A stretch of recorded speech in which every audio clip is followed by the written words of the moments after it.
everyone, and welcome back to Final Fantasy XIV. This is episode 114 of Endwalkers. In the last episode, we just had a huge shipment of all of our adamantite come all at once, and it's still pouring in from all of our allies over in Eorzea. Let's see what happens in the main scenario.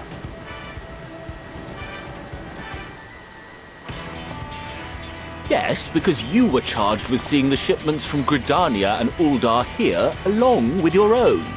Give credit where credit is due. Sounds like the sorry whinging of a sore loser. An hypocrite to boot. Ain't no way a scrawny whelp like you took a dozen steps inside a Dalaman shard. I'll have you know I went all the way to the entrance. Furthermore, 'twas my contacts that enabled us to enlist the cooperation of the Sky Pirates. Left you outside so you wouldn't get anyone killed, did they? Well then, credit where credit's due, you did a right fine job sitting on your ass. Take that back. Make me. I will not stoop to your level.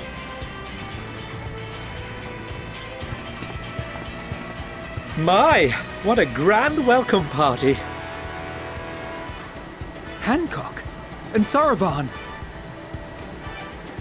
We come bearing relics both sacred and Allagan, as well as a few other gifts that may be of help, to be presented with best wishes from the Eastern Alliance.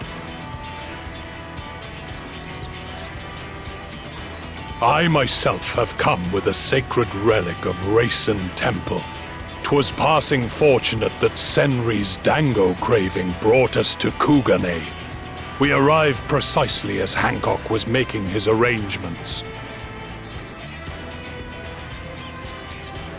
Upon learning of your need, we made haste back to Hell's Lid, with our dango, never fear, and consulted with the other auspices.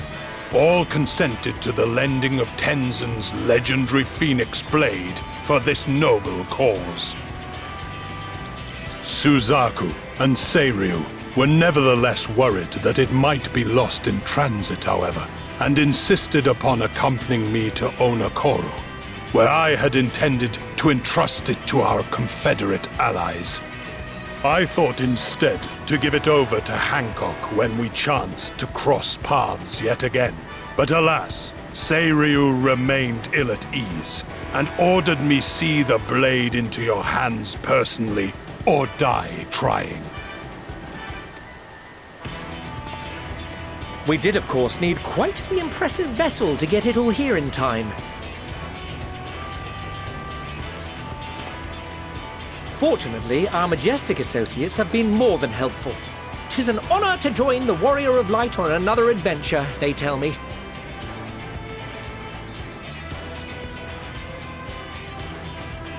That is all wonderful to hear, but what of the extraordinary cost? I shudder to think of the ransom we must pay for such a bounty. Fret not for your coin purse, young Alphino. Lord Lolorito looks ever towards the profits of the future, and thus the East Aldenar Trading Company went to some lengths to reduce the financial liability. And since the Scions funded the entire venture, not a gill need be rendered up in compensation. Everything is already yours. We funded the venture? When? Don't let the name fool you. This coin keeper knows a thing or two about spending.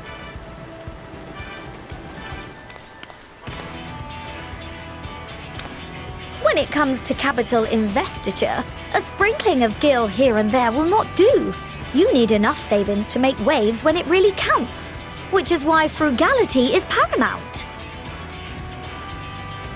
We also had the benefit of a generous patron.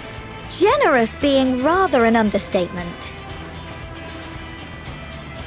She has supported us from the shadows since the very founding of the Scions. We even had coffers to fill. Aww. Mother! Millions. I remain, of course, an entirely neutral party. I simply thought our family's coffers were needlessly full. We can hardly take them with us on your teeny-tiny toy boat, now can we? And 'twould be a shame to leave all that hard-earned wealth unspent.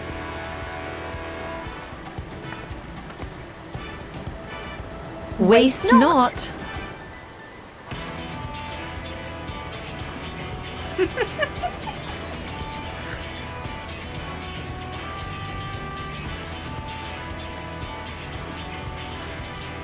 However did you manage so much in so short a time, though?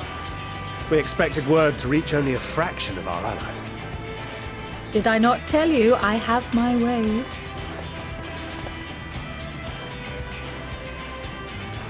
Erenville, you were involved too.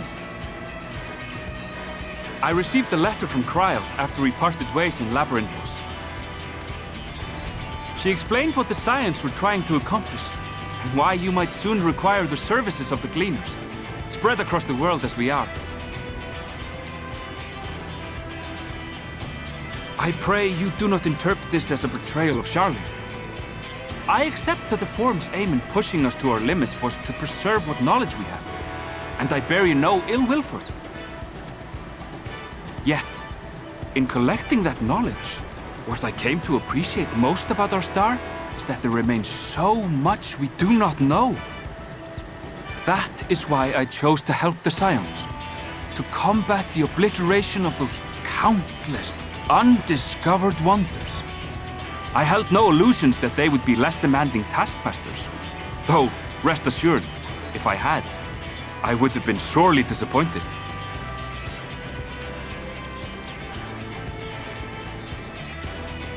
To make a long story short, the whole of the guildship cooperated to ensure your call was heard far and wide.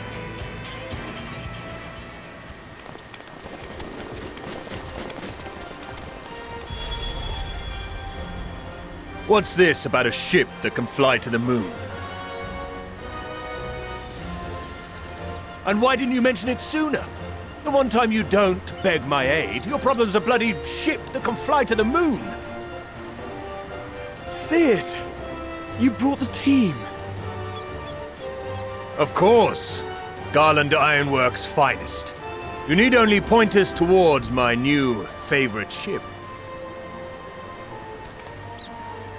As you like us not suspect, we've also brought adamantite for Mordona's Dalamud Shard. I admit to some consternation upon first receiving Kryle's message. So few Scions remain at the Rising Stones now, far too few for such an expedition. However, the Gleaners were able to secure us reinforcements. Idleshire's treasure hunters, not least among them. I know. How the Gobbyflock fought. Slowfix's gratitude for the safe return of his daughter has not waned, and he gathered his kin to our side with an astounding quickness. The clash between their machina and the Allegan defences was a sight to behold. I wager even you would have been impressed by the magnitude of the Gobby booms. Fascinating as all this is, I fail to see how it explains your presence here. Does Razat Han not have more pressing concerns?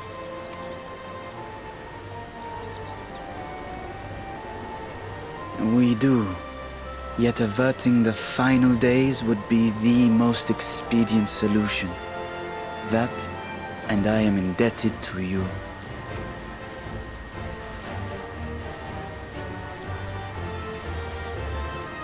Though they chose to take their leave of Thavnair, those you saved in Galimund remain my people. My gratitude is beyond words. 'Tis appropriate that I aid you in kind. If in the doing we bring salvation to others of this star, so much the better. You will recall that I spoke of my father, Midgard Summer, and his journey across the great expanse. As he traveled betwixt the stars, his resplendent scales drank of the ether in those nigh empty surrounds, and imparted to him the strength to persevere. Thinking they might further your cause, I called out to my kin for consent. Ashdaya's answer was silence, as ever. Tiamat and Chrisvelgre, however, responded favorably to the suggestion. My sire, too, stirred from his slumber long enough to speak and say, "Very well. Thus have I brought you his own worm scales. Fit them to your purpose, and seek a worthier fate for us all."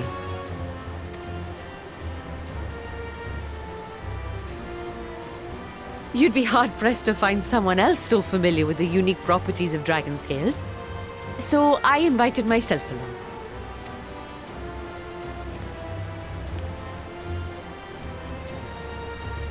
Bugger me, this is so unbelievable. I've gone right back round to believing it again. Forget a 6% gain in efficiency. With all these goodies, we could get 7, no, 10, no, 14 bleeding percent. Think of how far we could go. What we could do with that much power. What we could blow up. If Kokol is duly convinced, then it must be true. In which case, the Scion's end of the bargain has been fulfilled. Would you not agree?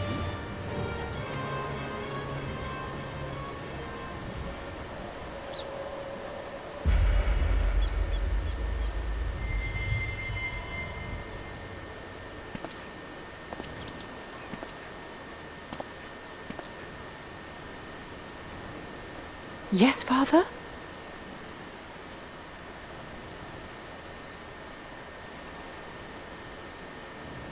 I know not what you seek of Hydaelyn, nor for what purpose you would take command of our ship. Yet this much is certain. To do so will be to dictate the fate of this star and the lives upon it. The lives of each and every creature, in their magnitude and their fragility. Do you understand? And are you prepared?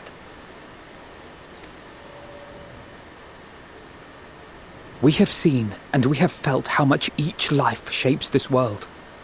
And so we are determined to abandon none. We understand what is at stake, and we are prepared to bear this burden.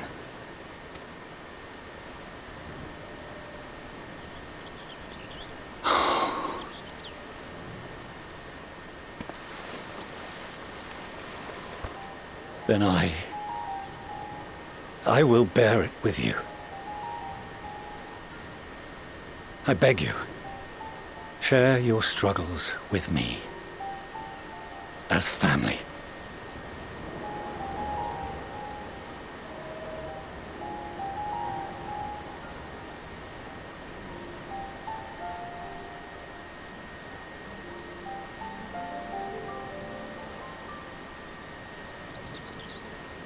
You grasped my fingers with such tiny hands the day you were born. I thought my heart might burst. I'm sorry guys, but I have to end it here, so if you liked it, please leave a like and subscribe down below. Also, hit that bell icon to get notified when my next video is posted. I hope to see you then. Bye-bye!